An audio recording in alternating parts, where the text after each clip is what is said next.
Hey, everybody. Kyle. And it's Christina. And this is the CP Chronicles with our special guest, Miss Jill Roosa, here with us today. Say hi, Jill. Hi, everybody. How you doing today? We're doing great. How are you doing today? Good. Trying to Well, stay warm. Oh, I feel you on that. That's what I'm hunkered down in the house today. Yeah.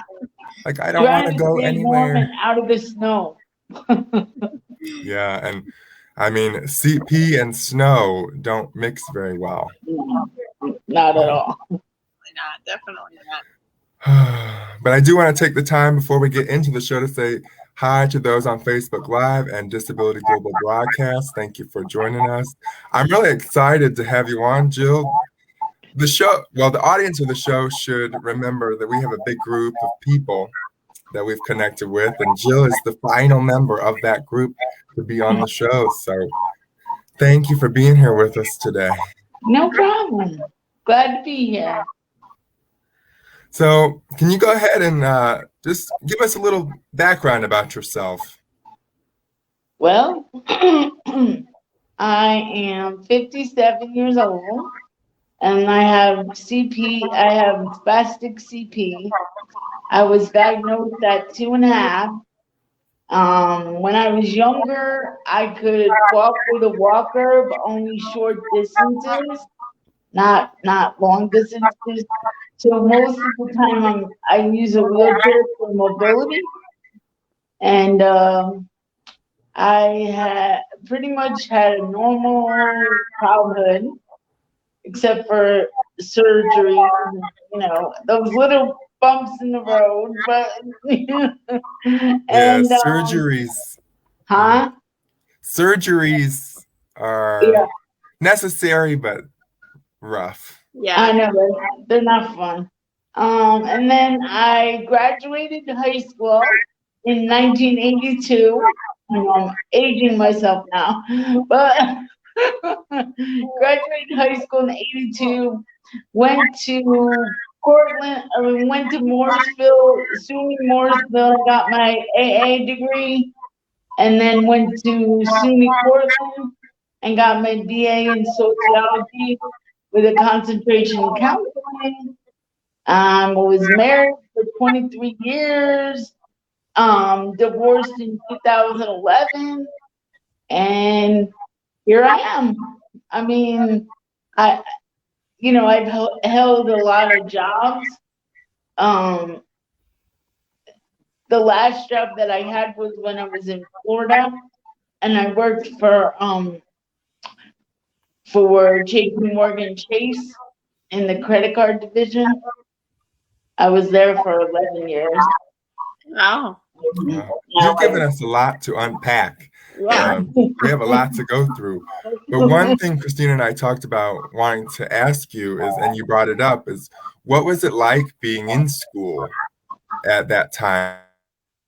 Well, when I started out, And a little bit more accessible, but what was it like being in school for you?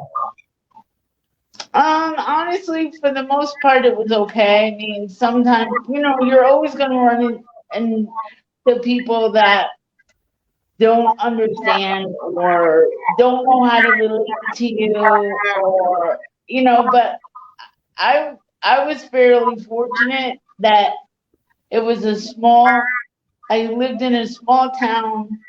My brothers and sisters all went to the same school as me, so they I have older sister who's 2 years older than me, older brother who's a year older than me, and then I had a younger sister that was 3 years younger. So I used to walk into school and they'd be like, "Oh, you're gonna be smart like your sister, or wise guy like your brother?" I'm like, "Neither. I'm me." Yeah. I think Paul and I can very much relate to the older siblings kind of helping us along in certain aspects. And But it was pretty much. I mean, I did run into a few guys that wanted to be bullies and whatever. But I was like, it is what it is, and this is what I have, and this is my abilities, and I just showed them more what my abilities were than my disabilities, and then they were like, oh wow, she can do a lot of stuff, so. Yeah, unfortunately, with any disability, I think there's a certain amount of assumptions that people have, and you really just kind of have to be out there doing your thing to show people, like, oh, okay, well, they're pretty serious. Like, they could really do, a lot of things. I can do. There's a lot of assumptions and doubt. I don't know if you can hear me because on screen I'm like spazzing out, but that We're frozen, but we hear you. yeah, okay. Yeah, I can hear you fine. All right, then because my screen, I'm making all kinds of weird faces. So I'm like, oh, I wonder what they can see. But there is a lot of assumption and doubt with CP. And it's always just nice to show people, well, you're wrong, isn't it? Yeah. Like, don't doubt me. My mother used to say that you can do anything you want to do. You might do it in a different way, but you can still do it. That's awesome. And I think the family support too is just another layer of CP that, I feel like successful people with CP have that in common. Like, we have that family or that support from somebody, to help push us forward. So. Right. Yeah. And it was nice for me having a brother who was 4 years older who had friends that were a year younger than him, because by the time I graduated, or 8th grade into high school, I still knew some old, upperclassmen. They were seniors, so they were watching out for me. And I specifically remember learning about this years after that. At one point, one of my brother's friends had to freak out on people making fun of me for asking for help to get my lunch. And she was, I guess quietly went off on them and was like, you don't make fun of him, he's trying. And I just thought, it's like, oh, thanks, because that kind of shielded me from some of the negativity that is out there. Right. Well, my brother, he kind of did a similar thing a lot. He would bring all his friends with him and be like, you got something to say? Say it to me. Right. I feel like that's kind of how my sister would have been too. Like, oh, really? You want to insult my sister? Insult her with me standing here and see what. And then they were like, oh, okay, we're sorry. We didn't mean it. We didn't mean it. We're sorry, as they back away slowly. Yeah, go away. We don't have time for your negativity. I did want to give some shout outs to some viewers here on Facebook. We got some friends that are saying hi, and we're not ignoring you guys. We're just really into our conversation here. Cindy's here, and Lena's here, and Nikki. So thanks for tuning in, everybody. And Cindy mentioned Surgeries are normal with CP. Yes, they are, Cindy. Thankfully, some, I guess, get them more than others. I've had 4 surgeries total. 2, I guess, maybe they're all related to CP, but my legs specifically, 2 of them. And then I had my eye muscles shortened, and then tubes in my ears. But Jill, how many have you had? I was just trying to think about that. I think honestly 12 total. Oh, 12. Wow. Yeah, but 4 of them were when I was very, very young. I was born cross-eyed, so they tried to correct, So I had 4 surgeries on my eyes. Then I had surgery. I had a dislocated hip, so they had to correct that. And then I had leg surgery, foot surgery. I had a lot. Wow. What did that teach you? Because every surgery for me, especially my last one, it really showed me I have to work hard to overcome this. Because the last surgery I had it kind of set me back quite a bit from where I was. And so it really forced me to be okay, if I want to get back to that, I have to work really, really hard. Harder than I've ever had, ever thought I would have to. I think every time I had a surgery, I felt like it was going to be an uphill battle to get back to where I was. Yeah. because it would take something away, but then again, when I healed up, it was supposed to give me something, better. Right. At least when I was younger, but it's tough. And then, missing a lot of school, sometimes it would set me back and I would have to go to summer school to catch up for, the time that I missed. And so, it was a lot of stuff, but it wasn't anything that I couldn't handle totally. Like, but Right. here again, it was a lot to do with my family support because if it wasn't for my family, it would have been a totally different situation. Oh yeah, I can definitely echo that. That family support is key, especially in, surgery recovery. I mean, my family never made me feel guilty for needing something, help with something I normally wouldn't. They were just there and they did what they needed to do, and I ended up better in the long run. So, but I think, that's something with CP that we all go through, is like the surgeries, and like to other people that's not a normal thing, but to us, in a sense, like it is. It's just something that we go through, in order to be. I feel like I had a surgery every year for like my teenage years. I was like, every single year I had a surgery for something. And I was like, okay, I'm done with this. Yeah, and then each year was something new. I have a little side story about surgery, but we'll let Christina read that comment. Cindy said, it's really nice that we had family members that were watching out for us. Definitely. Yeah, that's true. But, when you're younger, you don't, especially when a baby, you can have surgery, you don't remember it. But I remember being told, you're going to have surgery on your hamstrings. And I remember being really excited about it at the time because in my, development, I was thinking, oh, this is going to fix me, cool. Like I was 5, not really understanding like the gravity of what surgery is. And I remember being like super excited, like I'm getting surgery. I remember walking out of the appointment, like telling my brother, like I'm getting surgery, like all excited. And then I had the surgery and I was like, ooh, what is this? Like it was hard and it hurt. And it was definitely a wake-up call because I think when I was first told that you're going to have surgery and I thought, oh, this is going to fix me. Well, it did fix the problem, but it didn't fix the CP. Right. Yeah.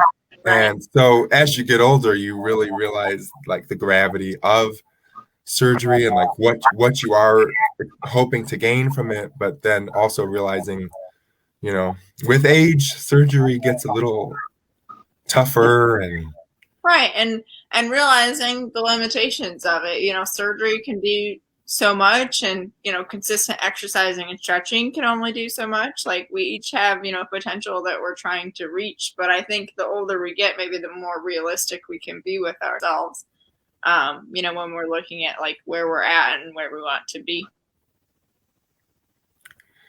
yeah. That's very true. Because Jill, you mentioned that you went and got your degree in sociology. I think I forgot that we were both sociology majors. Yeah, I didn't remember that. Because I also got my bachelor's in sociology. So when you said that you're a soc major, I was like, wait, she is. And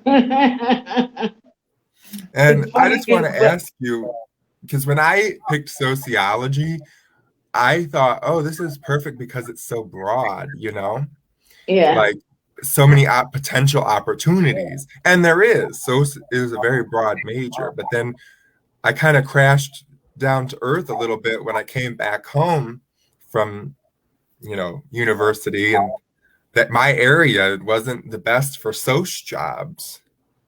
So when you got your degree, what did you first do with it? Or like what was your initial like steps after college? I actually worked at a crisis hotline, information referral crisis hotline. It was 24 hours. It was in Albany, in a psych hospital. So it was like, okay. So that was like my first exposure, really. Wow. Yeah, that's awesome. We And actually I do have also something worked like that for, now here. I'm sorry. Oh, I'm sorry, I cut you off. We actually have something similar now here. I've been made aware of, but that's really cool because were you always scared to find, you went through school, we all have went through college, and were you ever scared that your CP was gonna like hinder you in finding a job? Yeah, well, my mom had taught me from a very young age. She said something to me that has rang true for my entire life. She said, it's not fair, it's not right, but you are always going to have to prove yourself 10 times harder than the average person off the street. So yes, when I first used to go into interviews and stuff like that, I was scared because I was, trying to say everything that I could do instead of what I couldn't do, Right. But as I got older and I went through different stuff, I tried to, realize that when I go in that interview, they need me more than I need them. Right. So that always made me feel more confident, realizing that, they needed me more than, if I didn't get this job, then I would get something else. So, it was okay.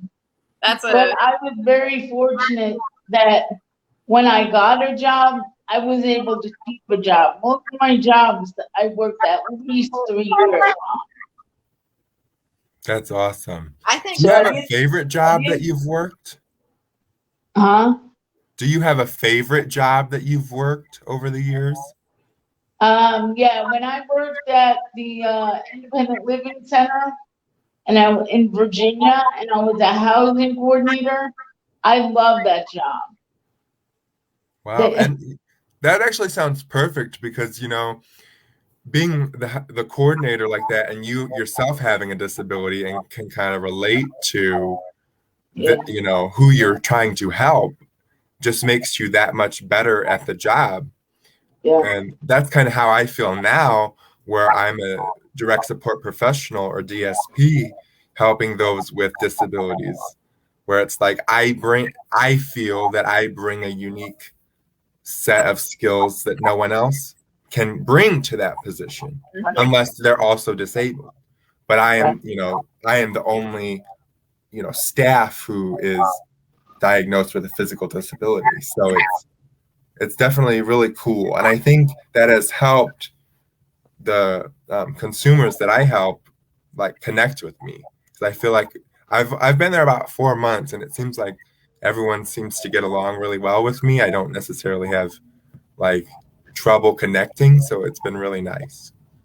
Well, and I think the one thing that I found too is like when I was working with people trying to help them to find a place to live, you know, some some consumers would be like, "Well, that's your job to help me to find a place," and I'd be like, "Yes, I'm helping you, but I'm not.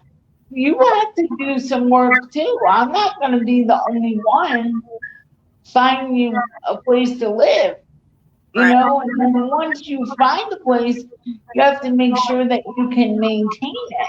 Right. So, Kyle, I can really relate to you in a lot of ways right now because I go to a day program and they kind of don't know what to do with me because they're like, she's like trying to find my goals and everything like that. They don't know what, sometimes they're like, what do we do with her? Because she could probably do our job. Right. Yeah, that is something that I've had to navigate is, trying and what you said earlier about you always have to prove yourself. I do feel like I still am in the proving myself stage to my other coworkers. We all get along really well, but I still feel like I need to show them like what I really am capable of, to know that they can count on me to do certain things that they may not know that I can do. Right, Um, absolutely. and I do, and that's one thing.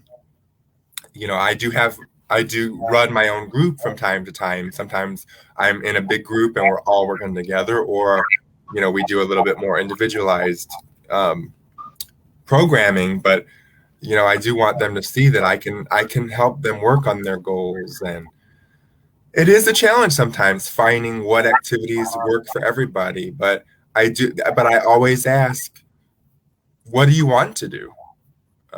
Yeah. So to try and, because I can tell them to do a bunch of different things, but it's like, but what do you want to do? You're here for 5 hours. What are we going to do? What do you want to do in those 5 hours? Because I want it to be enjoyable for them. It's, working with them is enjoyable for me, but I want them to know, like, oh, we're going to have fun today.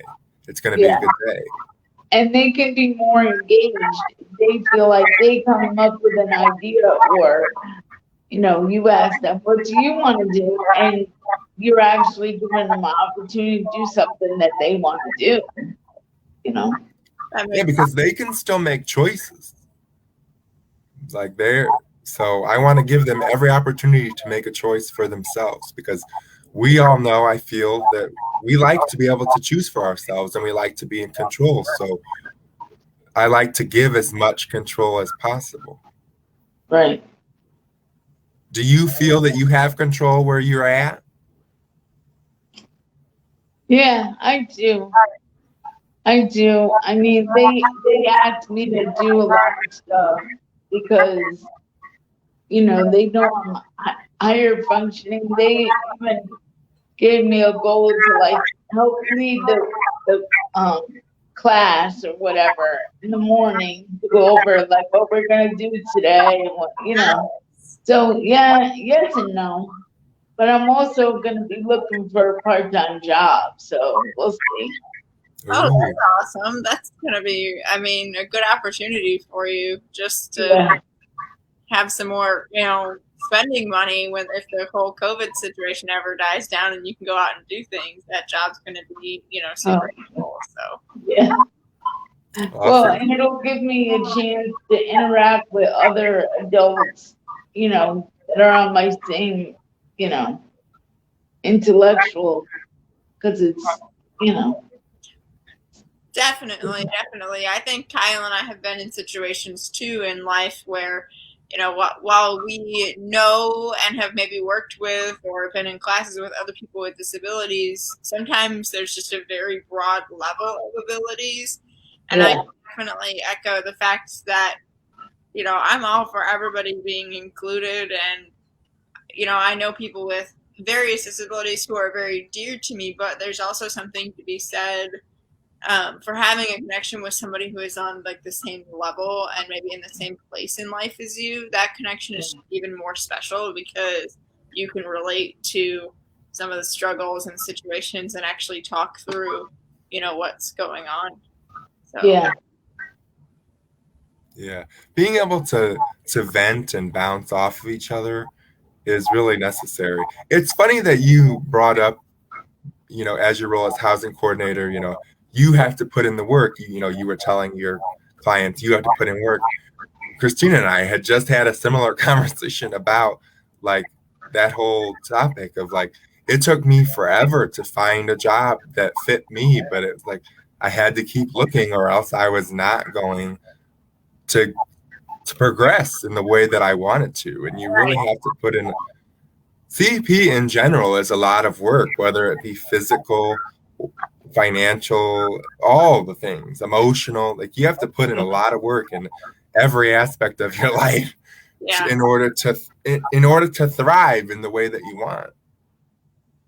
And now one of the things that I'm working on now is helping with my parents to make sure that they get the services that they need, because they want to stay in their house.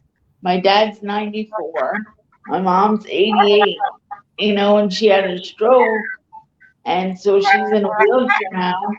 So she can't do what she used to do. And my dad, up until very recently, was the only one that was there to help her, with the day-to-day stuff. And Right. it's a lot. I can imagine. So I'm glad that they have somebody there now, a part of it, at least to be some sort of a support, because that can be really tough when, both your parents are elderly and they're not necessarily always able to help take care of each other. Yeah. It's got to be huge stress for you, I'm sure. It's hard, but yet I would do anything for my parents, because my parents, if it wasn't for my parents, I wouldn't be where I am today. Right. So I think we can all echo the sentiment that we owe a lot to our parents for their support over the years. Yeah, so much. Oh, I see that there's a question for me about my job and a couple of other comments. Yeah. Nikki, I'm scheduled officially 2 days, and then the rest of the week is kind of like, if we need you, can we call you? So my schedule kind of varies by the week. So I just go with the flow. Sometimes he works every day, though. Don't be fooled. Yeah. Sometimes it's every day. Sometimes it's just the 2 days. Sometimes it's 3, 4. Like, it just depends. Just don't be fooled by the fact that he says he works part-time, because sometimes yeah, I'm a part-time worker who works full-time sometimes. So well, Cindy says good luck, Jill, with the job search, and Andy sends you hugs. We'll be thinking about you, and we hope that your parents continue to get the support that they need. Yeah, thank you. I appreciate that. So that's a tough thing, but it's tough making decisions and trying to get people what they need. But I hope it works out for everyone involved. That helps them be their best. Yeah. I guess that's an advantage we have, though, guys. We're so used to advocating for what we need that when we do it for other people, we have some sort of an experience there. And that doesn't mean that it doesn't make it difficult. But I feel like we kind of practice that throughout our entire lives. Exactly. And that's what I was going to say. What better person to advocate for you than your daughter who's been there, who's done it, and right. Exactly. So, yeah. We did want to ask assisted living. What has that been like for you? Oh, I'm sorry, it got cut off. What was the first part of that? What has been living in the assisted living home been like for you? Because I know that hasn't always been your living situation. Well, I have good days and bad days. No, I'm I feel like I'm blessed in a lot of ways, like, because I have so much to offer. I think a lot of times some of the other people that like live with me, like, they look up to me a lot. And like, especially with my roommate, she's nonverbal and she doesn't have a way to really communicate.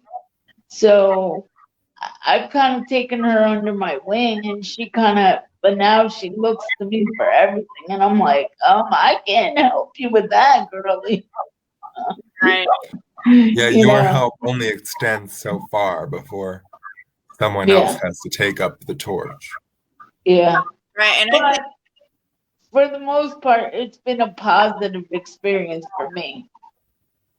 Coming from where I was to where I am now is 100% better. Yeah, I know you were in a tough situation before, and we're all of us in the group are really happy to see that you've settled into this new home and things are going pretty well. We know the COVID situation, of course, has thrown a wrench in that a little bit, but hopefully, here in the near future, things will get more back to normal.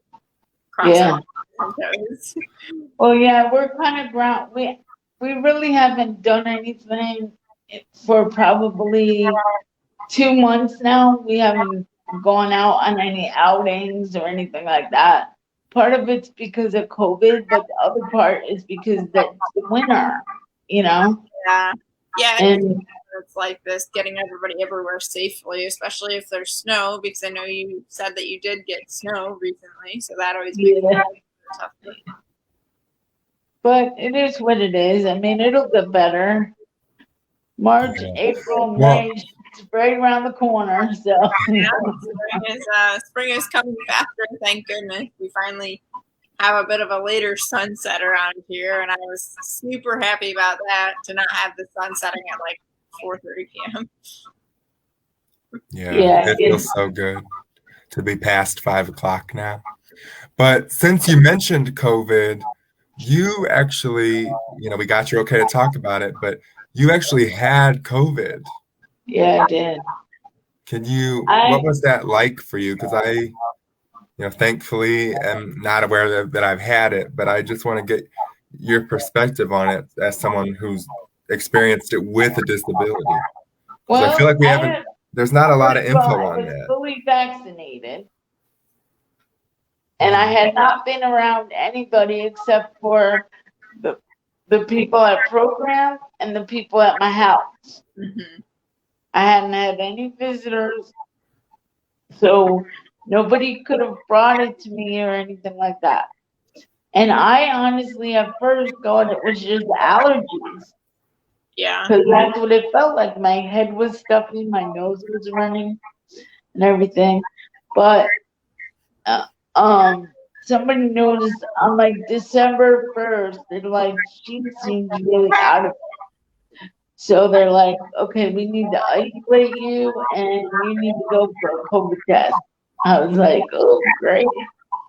So I did that, and then we had to wait.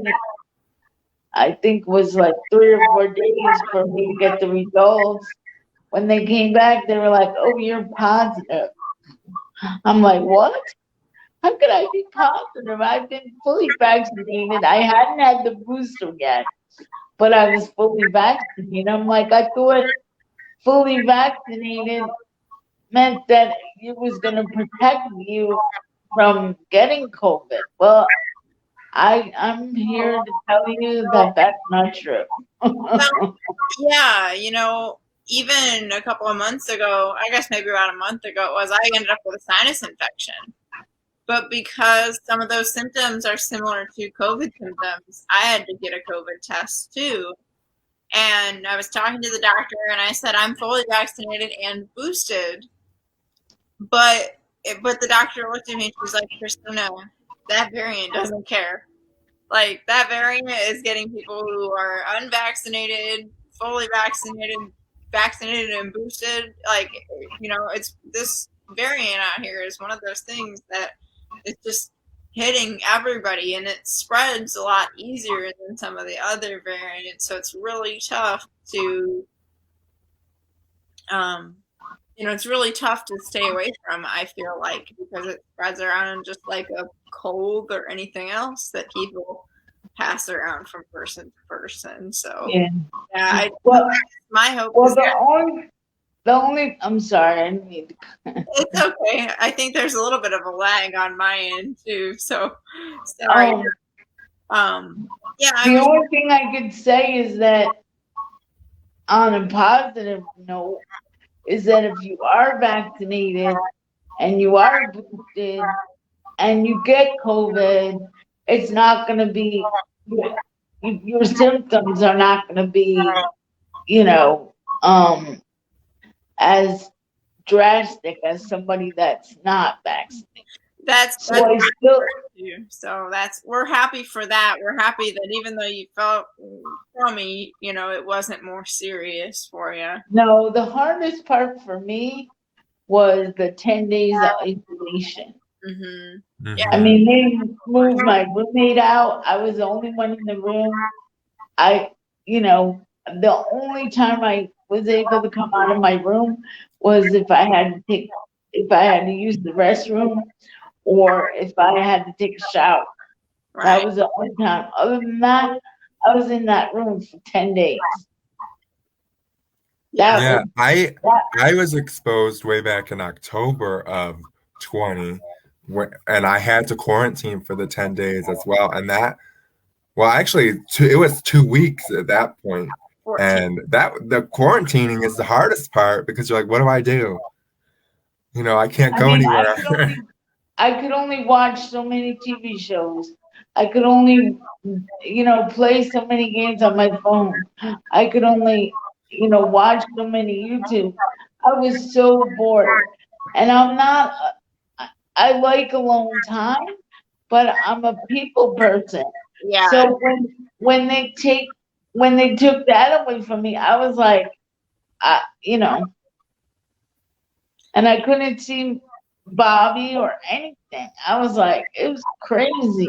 yeah, that had to have been a like a down in the dumps kind of an experience. I know I'm a people person too, so even in some of the shorter quarantines I've had just waiting for test results and whatnot, and so far all of mine have turned up negative. But even a couple of days for me, I'm like, man, I mean, I like my alone time just as much as anybody, but after about 2 days worth, after about a weekend's worth, it's like, all right, I want to go out and at least go to the gym or do something. But unfortunately, in that See people, do something, do anything, just get out of this room. to get out of your room, or get out of your house or wherever you're, quarantined up in. So yeah, I mean, it's an unfortunate thing, the whole quarantine, but we're just glad that you're okay and that symptoms were Oh yeah.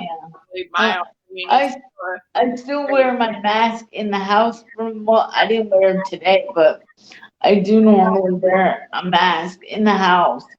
Everyone's like, Jill, why are you wearing a mask in the house? I said, because I don't want to get COVID again. right. Right. Well, you got to think about, the other people that you're around. Like, yes, you all live with each other, but you can still pass it from person to person. Yeah. Now, for me, it's just me and the cat. But if I go out to my parents' house, I'll wear my mask because I don't live with them. But at the same time, you're in a living situation where you're not just over here like family of four. You guys are how many people do you have in the house where you live? Would you mind? There's 15 residents, and then every shift there's like 3 people. So there's like a total of 8 or 9 staff that rotate within that 24-hour period. Wow. So yeah, you do have a good number of people. I would understand why you would feel better wearing a mask around a group of But guys. Yeah, it's tough. We just had to, where I work, we just had to have every home stay home and, except one, because they were showing like it was very hard.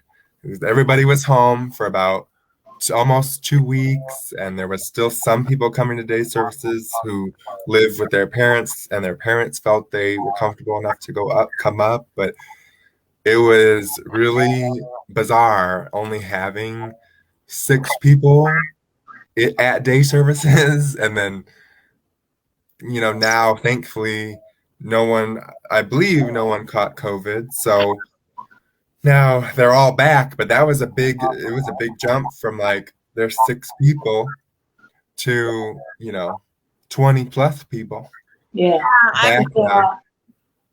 I've noticed And too. At my, just with what I do, the impact of COVID is always there. There's anymore. There's always going to be a person or two, who ends up quarantining for a while, and it really makes it tough when not everybody's there and able to go on with the normal activities. But as Cindy said here in the comments, I think this is our new normal. I would agree with you, Cindy. It seems like it's something that is going to take its sweet time with going away. So I guess in the meantime, we just deal with it the best way we know how, like we deal with anything else. But that is, I guess, one benefit I feel that I've had because of being disabled and COVID is just like adaptability in that sense, is because we kind of at least I feel like I'm adapting every day. So just adding COVID, like it sucks, but it's just like, okay, I can adapt. Like I was much more moldable to like the day to day than some people, just because that's the kind of way I have to live my life is day to day. Well, yeah, I mean, CP, your how tight or how stiff you are can vary, from day to day too, and you might have a lot of energy or not a lot of energy, at least in my experience. So I think, yeah, I think some of that adaptability just comes from having a disability, you know. And learning how to be flexible too. Definitely. Maybe not in a literal sense with our. Yeah. No, but I mean flexible as far as like what's the day gonna bring? Oh no, I know. I was just making notes over here. Yeah, No, I'm I not thought the very same thing, flexible. Christina. Like, Literally, no, I'm not very flexible. and Jill, you mentioned Bobby, you found love at this home too, so I'm excited for you with that. But Yeah, it's fun. I mean, has its challenges too, though, because again, we we can't. It's really hard to have any alone time, even to have a conversation. Mm-hmm. You can't find a quiet corner sometimes just to have a conversation. It's hard, and but we Right. make it work. Well, that's what's important, that you make it work, you make time for each other, and it's got to feel nice to have somebody who's there for you with all the craziness that's going on. Yeah, it does. It does make it easier. It's like a buffer. Like it's my safe place. Like I know I can. Right, right. We all have to have somebody that we know we can go to as a safe place, always, but especially now with all the craziness of COVID and everything else going on. Cindy, Yeah. what is flexibility?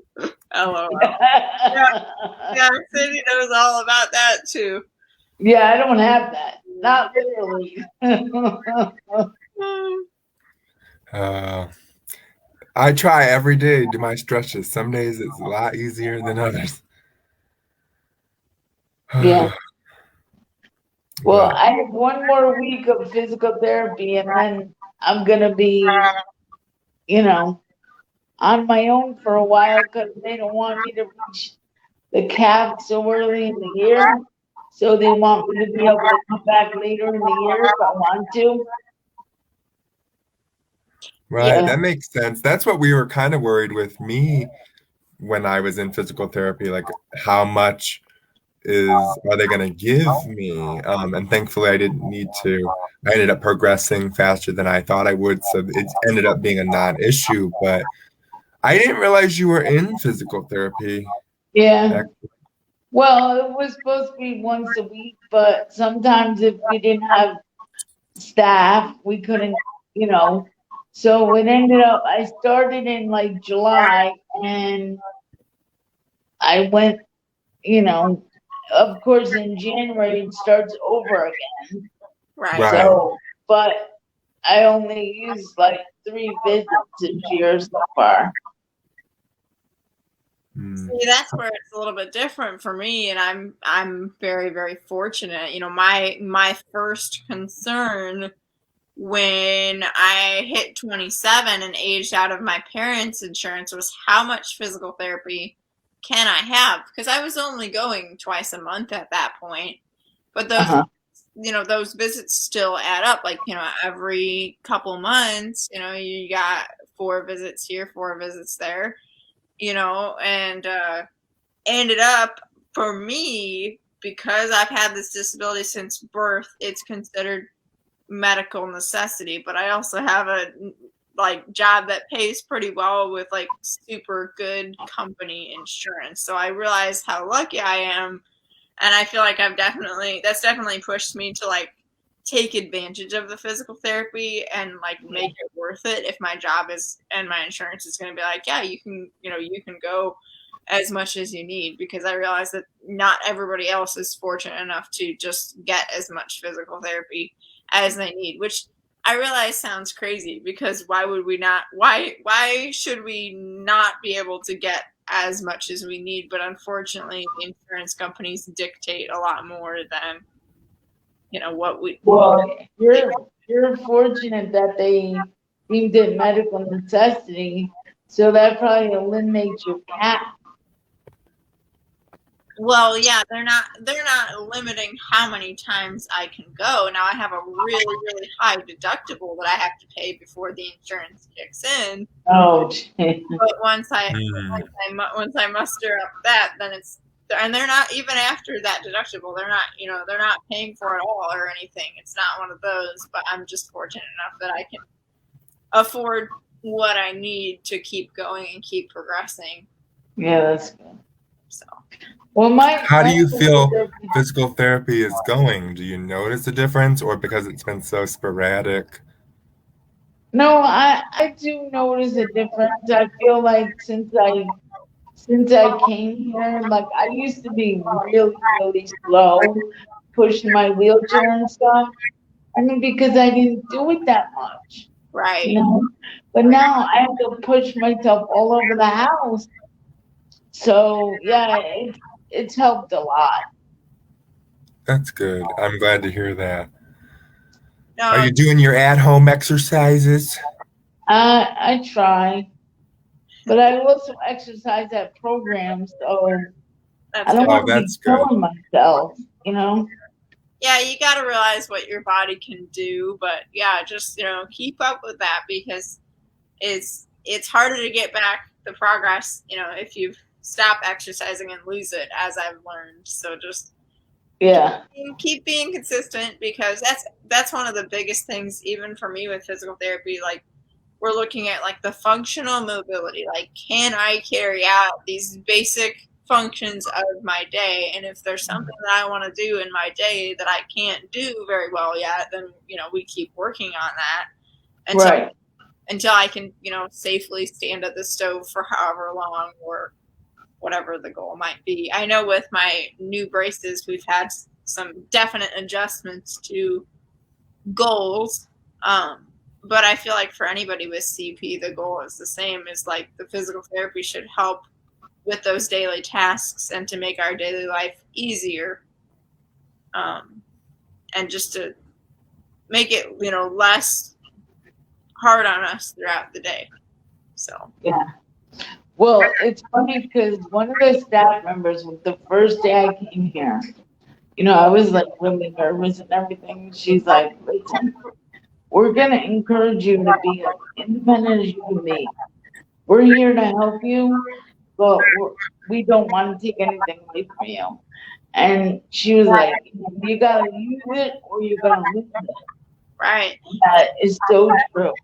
Did that give you kind of a peace of mind, like realizing that they were gonna let you do, what you wanted to do within like safety, as long as yeah, absolutely. Because I've never been in an environment like this before. I know what to expect. I was like, is it gonna be like a prison where they're gonna like lock the doors behind me or something? I didn't know. Right. Right. You were just looking to get out of the situation that you were currently in, and I can definitely understand why there would be some apprehension going into something new. But I'm glad that it's been an overall positive experience for you. Yeah. You're able to be, because I think that's what everybody with a disability, that's the mindset that every place of living for people with disabilities should have, is letting them be as independent as possible, because ultimately that's going to take less stress off of some of the staff too. Like the more that you do for yourselves, I think the better off it is for everybody. Like, agreed. To keep building and keep improving those skills, and instead of going the other way, which is not what we want. Yeah. I definitely don't want that. That's why I work so hard to make sure my arms stay strong. Yeah, I've done the same with my arms. I started going to the gym, working with the trainer, trying to get myself some upper body strength, just so that things don't get more difficult. Like as I get older too. I mean, I'm in my 20s now, but I'm realizing that I need to start maintaining now so that things are easier in the future. Yeah. It is. I mean, and health wise, you never know what's gonna, you know, you hope and pray that things will remain the same, but Right. you don't know, you Right. know? And that's why I think it's even more important to take care of yourself, when you can, so that, if you do get sick and something happens, like, you're in the best possible place to be able to bounce back too, because we never know what's going to happen. Cindy says that's how she felt when she moved into assisted living too. The uncertainty and not being sure what it was going to be like. But we're really glad that it's worked out for you. Yeah. It definitely had. I mean, it definitely, I can, it's got more good than bad, so I'm okay with that. You got to take the good with the bad. Definitely. So. It's a good mindset to have for sure. Yeah. So, Jill, it's still January. Do you have any goals that you hope to accomplish this year? I hope to get a job, part-time job, and I Awesome. also hope to get a power chair. Ooh. So, yeah, that'll be good for me when I'm out in the public and stuff, to be able to be more independent. Right. Because the only reason why they don't have me as being independent in the public is because I need help with mobility, Right.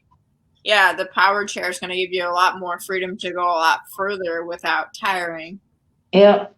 So that sounds like that's really my goals, is to get a, and also my other goal, it's not even really a resolution or whatever, but I really want to make an effort to stay in touch with people more, because you just never know. Yeah. That's a really good one. And all those goals are like very achievable this year. So I can't wait, because we're going to do an update show for those who watched our show 2 weeks ago. We all have our goals, and we're going to be doing updates throughout the year, just as accountability check-ins. So, All right. Oh, I need that. So count me in. well, glad to have you. I just want to say, thank you to everyone who's commented today and listened on Disability Global Broadcasts and here on Facebook Live. We really appreciate you. If anyone has any last-minute questions for Jill, now is the time to ask them, so we can be sure to get them to her. Yeah, this show has flown by. I look up and it says 52 minutes, and I said, no way, we've been talking for 52 minutes. But I know, it seems crazy, right? That's how it goes sometimes. I know Jeff has a powered chair as well, and he says, I love my powered chair. Go for it, Jill. I've seen many pictures of Jeff on Facebook out in the community running errands and whatnot, in his power chair. So I know for him, that's been a big step to independence too. And you'll certainly have to keep us posted specifically on the power chair and, how that's going. And we've seen how it's helped Lena. Yeah. As I know she got hers. So, I'm excited for you, Jill. Yeah, I'm excited too. I'm sure I haven't had a power chair in quite a few years. So I'm excited. Well, it'll be a good change for sure, and I'm sure you'll be sending the group pictures of it when you get it in. I'll be like, here's my chair, yay! That's gonna be super awesome. It's great that you have goals, but I think those are all goals that are definitely going to be achievable, and we'll be looking forward to hearing more about that progress as the year goes on. And whoever you end up working for or with, they're going to be lucky to have you, because you are valuable. So you're welcome. You're just a ray of sunshine. So whoever you work for, they're going to be blessed to have you. I really do try to look at, to be positive, because that's going to take you a lot further than if you're negative all the time. So true. I wish more people had that mindset, but that's definitely a good way to look at things. Oh, I misspoke. Lena's on the last step to getting her power chair. She says, I guess we've been so excited waiting for Lena to get it, we jumped the gun. Lena says, I'm really excited to get my chair soon. She's on the last step of receiving it now. So Well, That's can't wait awesome. for you, both of you. You're gonna love it, Lena. It's awesome. You'll be cruising Feel the like you streets can like, take look out, yourself somewhere. everybody. You don't have to depend on anybody else. That's an amazing feeling. right, and hers has like the USB, like she can charge her phone from it. Like this thing's gonna be fancy. I was like, oh man. Oh, I want that. Yeah. Oh, hi, Sherry. Hey Sherry, thanks for tuning in. It's good to hear from you. It's been a while, but we're glad you had a chance to jump on today. And we're actually wrapping up here, but we will have a replay up a few minutes after the show if you want to go back and watch and hear about Miss Jill and all the things that she's been doing. I wanted to say hi to Kim too. I know she popped on here, and I just must have missed her comment. We've had lots of comments during the show, so. Go, Lena, go. Yes, go, Lena, go. Woohoo. She says the Rolls Royce of wheelchairs. Andy says, "Yeah, that's what they're both gonna have when this is said and done." So we're excited for all of you. Oh, yeah, I think this is gonna be final. We always said, 2020 when all this happened, 2021 is gonna be the year. And then 2021 was better, but we're not. But I feel like 2022 might actually really start to feel a lot of more positive changes going on. So I definitely get that energy. So let's hope that stays true. Yeah, for sure. I mean, well, positive attitude is part of it, and as long as we stick to our goals, I think we can definitely make this a good year. So I hope so.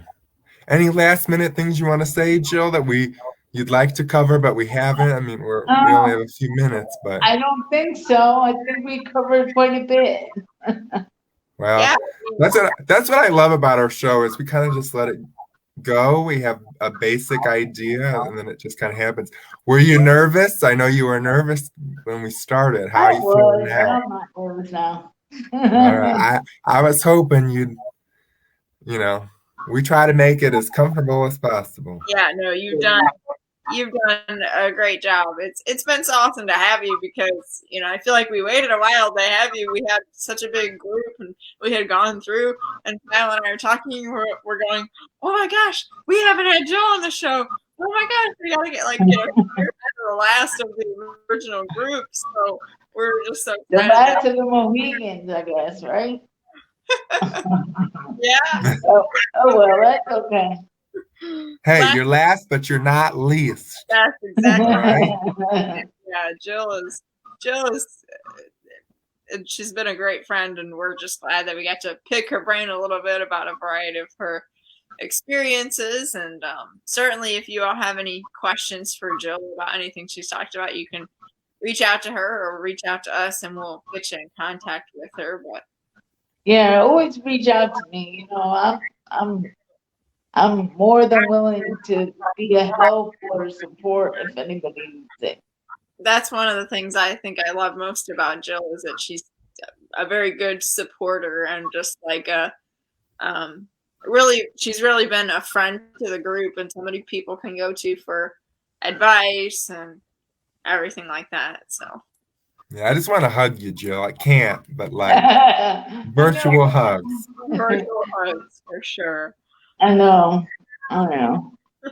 Tucker says he wants to give you a hug too. Oh, he's here. He's been sitting by me the whole show. So. Oh, he's been quiet up until now. Yeah, well, he just had to make sure he had a chance to say hi. You know how that goes. But we really appreciate many blessings in 2022 from Sherry. We hope so, Sherry. Thank you. Same to you. Same to you. Oh, thank you, Andy. A great show. Andrea. Wow. Yeah, we and that's what just Andy's comment saying a great show. That's what Christina and I always want is to give you the best show that we can, and we just thank all of our viewers for supporting us and our guests for coming on. Thank you, Jill, for being here, and Yeah, no DJ for problem. putting us Glad on to the be here. radio. And so we're definitely a big family here at the CP Chronicles. But I think that about should wrap us up because we're about to run out of time. So we will be back in a couple of weeks. Be sure to check out our Facebook for updates on what it's going to be and the nature of our show. And let's remember to keep on living, laughing, and succeeding. Again, thank you everybody for watching and listening on Disability Global Broadcast. And thank you, Jill. Yo, you're most welcome. Thank you for having me. Glad to see you. All right, take care, guys. You Bye, too. guys. Everybody Bye, have everybody.